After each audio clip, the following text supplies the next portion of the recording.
not, but that usually works. No, I'm just kidding. This is my first time hosting. So it's my first time. Please be gentle. I've never done this before, guys. I've come a long way since moving to LA. It makes me reflect a lot on my childhood. When I was a kid, I used to think that I had superpowers. Yeah, like I thought that I was a shapeshifter. But then my doctor just told me that it's called body dysmorphia. Although I don't really know if it's body dysmorphia or if I'm just right. Don't answer that. Don't answer that. I found out a few weeks ago that I'm allergic to tequila. Yeah, it's not good. I found out I'm allergic to the plant agave, which is what tequila is made out of, which is really bad, especially considering I used to be a tequila drinker. Like, tequila sodas were my drink of choice. So I'd be in the club like, oh my god, tequila drink is just so different. Like, yeah, because I was having an allergic reaction. I'd be in the club like, oh my god, can I hit your pen? I meant like their EpiPen. I got a lot of different allergy tests. I also found out I'm allergic to green onion, celery, kale, and cilantro. Allergic to tequila and cilantro, that's what I like to call internalized racism. I have to do work to fix it, guys. We all gotta do work together. Because I want to max out my health insurance deductible, I also found out that I am low in vitamin D. So, yeah, a lot of you guys also probably are, even though we live in LA, a lot of problems, I know. So I had to start taking these vitamin D supplements, and it was good because it increased my vitamin D levels, which also helped my hair grow a lot thicker. And I've had thin hair my whole life and have been very insecure about it. But while it made this hair grow thicker and fuller, it also made that hair grow thicker and fuller. Now I have to see my wax lady like twice a month. Like she felt so bad for me, she gave me one of those punch cards that you get at like a sandwich shop. That, and because I think it reminded her a little bit of roast beef down there. Don't answer that. Are we all from LA? We spend a lot of time in LA? Kinda, yeah, transplants, whatever. LA is a wild city. I don't know if you guys have been here for at least a few years, you've probably seen that there's been a lot of gentrification lately. You go to some town like Silver Lake and you see people paying $150 to wear the same clothes as the families that they displaced. Those Carhartts have not seen a construction site, I'm sorry. And then you go somewhere like Community Goods. I don't know why the fuck it's called Community Good when everyone who's in there looks like their parents have money in offshore accounts. They just do, but living here is weird, but dating here is worse, I think. I'm sure you guys have all experienced this. You meet a lot of interesting characters. My friends and I all have a lot of tales at this point. One of my friends, she was dating this stuntman, and you guys would not believe the type of sex that they were having.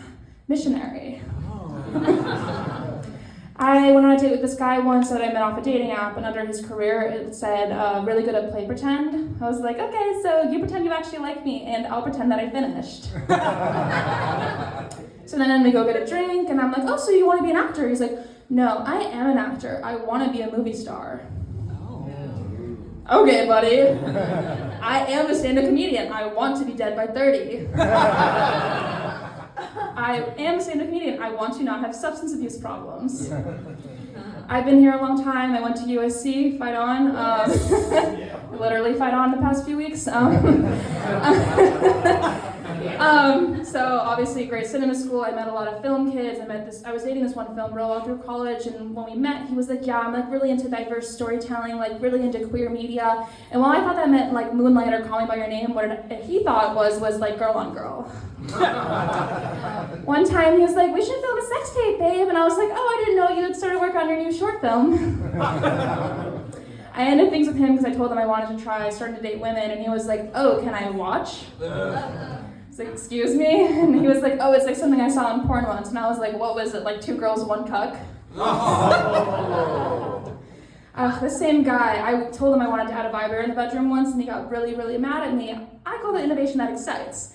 He was mad that a robot was taking his job. But I'd be like, look, dude, in this day and age, unskilled labor is bound to be automated.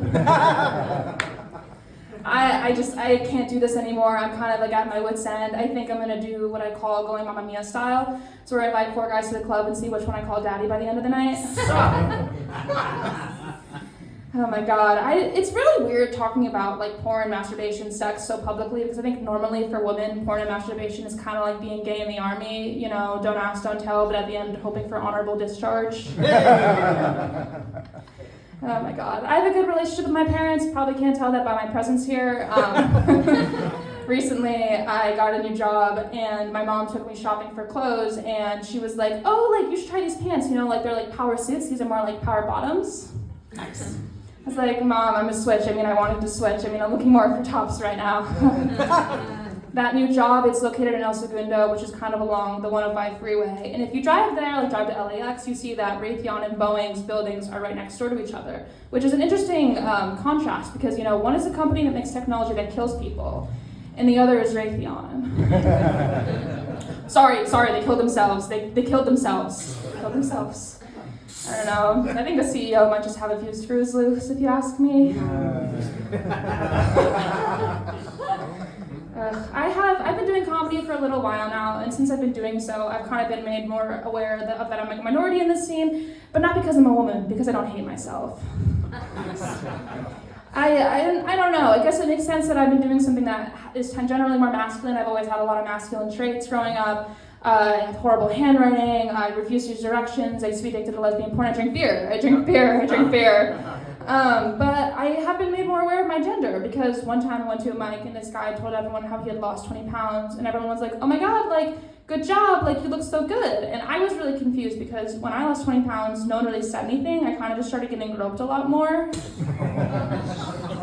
Who can relate? Yeah. I think dating in LA can kind of be best described as, the men here can be best described as socially liberal but fiscally conservative. They won't pay for your drink. Oh my God. Any former athletes in this room? Yeah, it's about the answer I expected. When I was growing up, I used to play volleyball, and there was this one girl who was in my volleyball, who was on one of the other teams, there was always just kind of a story about her. And I wanted to practice once, and everyone was like, oh my God, wait, come here, like, you have to hear this. Like, did you hear Natalia gave her boyfriend a hand job with her toes? Long story short, that is what I thought fantasy football was for a very long time. I don't know. Is anyone in this room in therapy? Is that a better question? All right, some of you it's working, some of you it's not, but we'll get there one day, I think. Anyways, I think nowadays therapy has been more destigmatized, which I think is good because it means more people are going to therapy and seeking help when they need it. But what I think we don't talk about as much is when people's therapists make the problem worse. And I'm sure you all know somebody like this. They walk around all vindicated, like, I go to therapy, I'm better than you. But like their therapist is just telling them that everybody else is the problem. Like, I don't know, like you're in therapy, I think you're a little bit part of the problem. Speaking from personal experience. But I don't know, I know we're low on therapists and everything, but I think that some people should really just pursue an alternative line of work. If you like working with others and you're a people pleaser, you could try being a prostitute.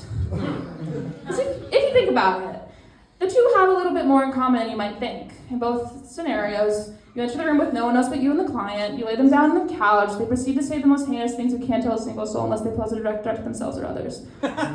Woo! And then after the hour, they get up, they pick up all their tissues that like have something salty on them, and then, think about it, pay you $300 and beg you not to tell anyone that they were there. And if you think about it, antidepressants and Viagra really aren't that different either. If you're struggling, you take pills that help you last longer. They make it so you can keep going. I just want to thank you guys for listening to all my jokes. I know some of them, like, I think they're a little bit thinkers sometimes. Like, some people tell me that they're more intellectual, thinkers, blah, blah, blah, blah. I like to say that they're growers, not showers. So I'd like to thank all of you for showing up tonight, because we have a great fucking show tonight. Yeah.